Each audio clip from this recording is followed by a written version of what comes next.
What makes game choice and player freedom feel impactful?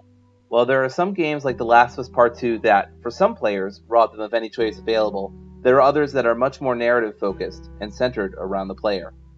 Bastion is one example of a game that rides the line between the two.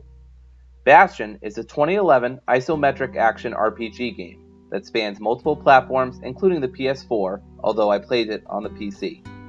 It centers on a world left ravaged by something called the Calamity, years before Breath of the Wild decided Ganon himself needed to be one.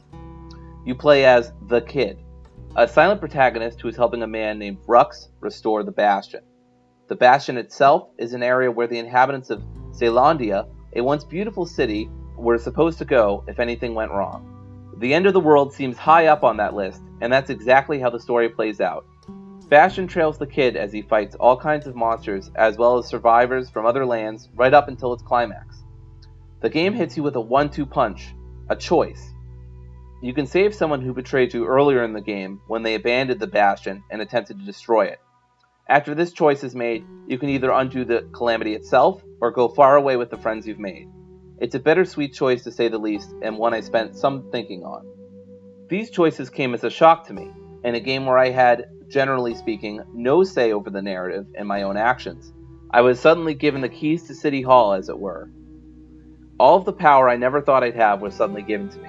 I only had to make a choice, and the game would then reflect those choices, ideally in a satisfying way. Zolf, very soon the Kid's gonna have to face that man again, for the last time. Player choice is an important part of any game. Game designers are constantly on the hunt for what makes players feel the most control.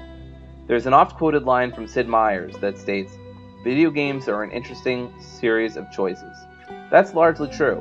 Unless you're designing survival horror games or psychological thrillers, your mission as a game designer is likely to maximize the player experience, which means also maximizing their sense of freedom. However, this is not something all game designers develop in the same way. Take the controversy surrounding The Last of Us Part 2, as well as the rest of Naughty Dog's extensive catalog. Do we have any choice in the things Ellie or Joel do in these games? What about the choices that Nathan Drake or Jack and Daxter made? None of these are stories in which the player has a high degree of choice in what happens in the overall plot. And yet, in the case of The Last of Us Part 2, high praise from critics remains the source of backlash because of the lack of player agency fans sometimes felt while playing Part 2. Cover the exit. Don't let him get away!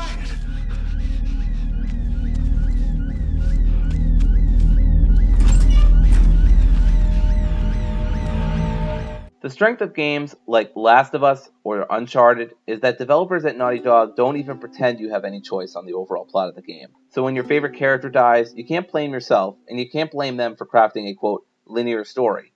It was right there on the tin, and you knew it. Conversely, some games act as though they give the player incredible amounts of freedom, only for you to be let down because either your expectations for agency were set too high, or there ends up being subtle gatekeeping that bothers you. Maybe there's a tough enemy, or two, the designers have placed which you'd be too underleveled to effectively deal with unless you go through the story first. But hey, it's still an open world, right?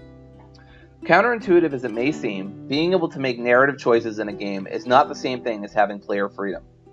For example, when Naughty Dog focuses on player freedom, they focus on encounters first and foremost.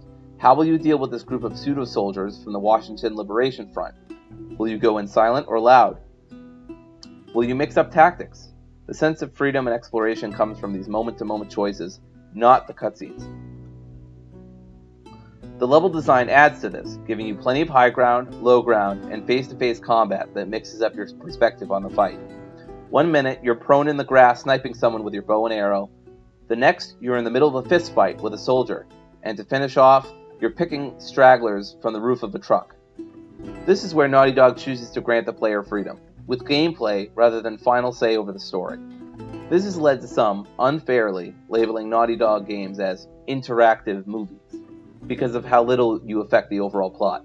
But many games are cinematic and don't rely on player input for how the plot unfolds, yet these games are not stained with such a label. But then again, what's so bad about a movie you can interact with for around 15 hours? As long as the interaction is fun, meaningful, and designed well, it still seems like a win for the player. And it's worth noting that this interaction is often fun in Naughty Dog games, particularly The Last of Us Part 2, where the gameplay loop often feels fresh, rewarding, exciting, and engaging. On the other hand, a game entirely based around player choice, like Life is Strange, is often taken to task because of certain choices not feeling weighty or risky enough.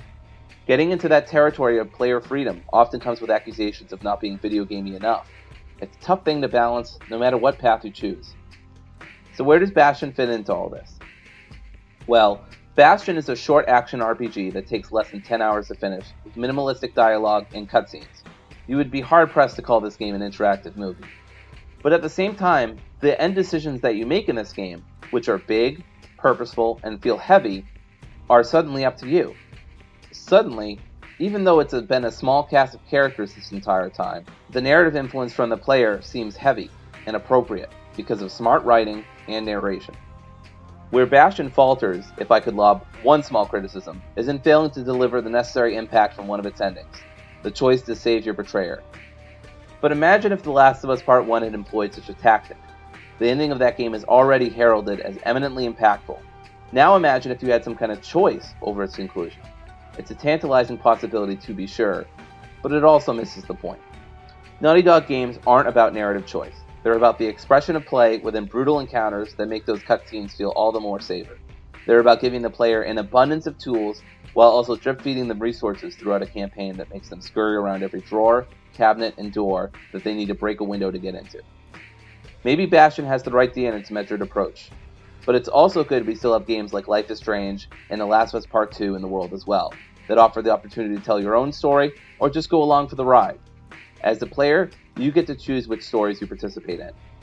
And after all, player choice matters whether you're in the game or in the game store.